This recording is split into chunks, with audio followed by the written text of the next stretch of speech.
ರಾಜ್ಯಾಧ್ಯಕ್ಷ ಚುನಾವಣೆ ಸಂಬಂಧ ನಾಳೆ ಯತ್ನಾಳ್ ಟೀಮ್ ಸಭೆಯೊಂದನ್ನು ನಡೆಸ್ತಿದೆ. ಈ ಬಗ್ಗೆ ಮಾತನಾಡೋದಕ್ಕೆ ನಮ್ಮ ಜೊತೆಗೆ ಯತ್ನಾಳ್ ಇದ್ದಾರೆ. ಸರ್, ನಾಳೆ ಸಭೆ ನಡೀತಾ ಇದೆ, ಅಜೆಂಡಾ ಏನು ಅನ್ನುವಂತಹದ್ದು, ನಾಳೆ ಏನ್ ಡಿಸೈಡ್ ಮಾಡ್ತೀವಿ? ಏನಿಲ್ರಿ, ಈಗ ಕರ್ನಾಟಕದಲ್ಲಿ ಭುಗಿಲೆದ್ದಿದೆ ಅಸಮಾಧಾನ.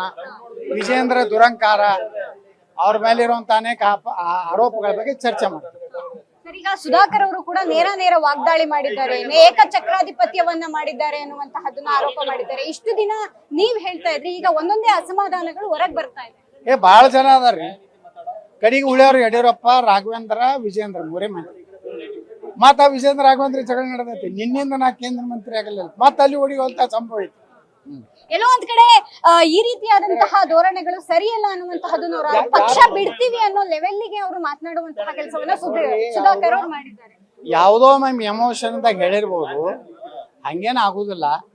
ನಾವೆಲ್ಲ ಸುಧಾಕರ್ ಅವರಾಗಲಿ ಯಾರೇ ಆಗಲಿ ಇವತ್ತು ಲೋಕಸಭಾ ಸದಸ್ಯರಾಗ್ಯಾರ. ಅವ್ರು ಹೇಳಿದ್ರು ಒಂದು ಸತ್ಯ ಇದೆ. ಚಿಕ್ಕಬಳ್ಳಾಪುರ, ಕೋಲಾರದಲ್ಲಿ ಭಾರತೀಯ ಜನತಾ ಪಾರ್ಟಿ ಒಂದು ವಿಧಾನಸಭೆಯಲ್ಲಿ ಏನೂ ಇಲ್ಲ, ಶೂನ್ಯ ಇದೀವಿ ನಾವು. ಇವತ್ತು ಅವರು ವಿಶ್ವಾಸ ತಗೋಬೇಕಾಗಿತ್ತು. ತಗೋಲಾರ್ದೇನೆ ತನ್ನ ದುರಂಕಾರದಿಂದ ವಿಜೇಂದ್ರ ಪಾರ್ಟಿ ಹಾಳು ಮಾಡ್ತಾ ಇದ್ದಾನೆ ಅಂತ ಹೇಳಿದ ಸತ್ಯ ಇದೆ, ಸರಿ ಇದೆ, ಅದನ್ನ ನಾನು ಸಮರ್ಥನೆ ಮಾಡ್ತೇನೆ. ವಿಜೇಂದ್ರ ಅವರ ವಿರುದ್ಧ ದಿನದಿಂದ ದಿನಕ್ಕೆ ವಿರೋಧಿ ಬಣ ಹೆಚ್ಚಾಗ್ತಿದೆ, ಅದರ ಸಂಖ್ಯೆ ಹೆಚ್ಚಾಗ್ತಿದೆ ಅನ್ನುವಂತಹದ್ದು.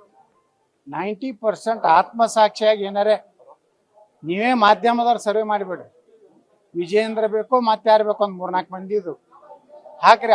ಅವನಿಗೆ 10% ಮ್ಯಾಗ ಬಂದ್ರೆ ನಾ ಹೇಳಿದ್ ಕೇಳ್ತೇನೆ. ಏನೂ ಇಲ್ಲ, ಬರೇ ದುಡ್ಡಿನಿಂದ ಖರೀದಿ ಮಾಡ್ತಾ ಇದ್ದಾನೆ ಎಲ್ಲಾರನು. ಹೈಕಮಾಂಡ್ ನಿಂದೆ ನಿಂತಿದೆ ಅನ್ನುವಂತಹದ್ದು ವಿಜೇಂದ್ರ ಅವರ ವಾದ.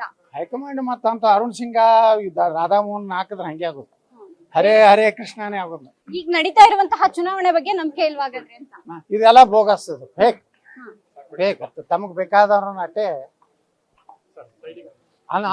ಚುನಾವಣೆ ಯಾಕೆ ಮಾಡ್ಬೇಕ್ರಿ? ಹಂಗೆ ಡಿಕ್ಲೇರ್ ಮಾಡಿಬಿಡ್ಲ ರಾಧಾಮೋಹನ್ ದಾಸ್. ಹಿಂಗೆ ಕುಸ್ತಿ ಪೈಲ್ವಾನ ಹಿಂಗೆ ಎತ್ತಾರಲ್ಲ ನಿಮ್ ಕೈಯ, ವಿಜೇಂದ್ರ ಜೀತ್ಗೆ ಅಂತ ಹೇಳ್ಬಿಡ್ಲಿ. ಇದಿಷ್ಟು ಯತ್ನಾಳ್ ಅವರ ಮಾತು. ಕ್ಯಾಮರಾಮನ್ ರಮೇಶ್ ಜೊತೆ ದೀಪಕ್ ಕುಕ್ವಾಡ, ಪವರ್ ಟಿವಿ, ಬೆಂಗಳೂರು.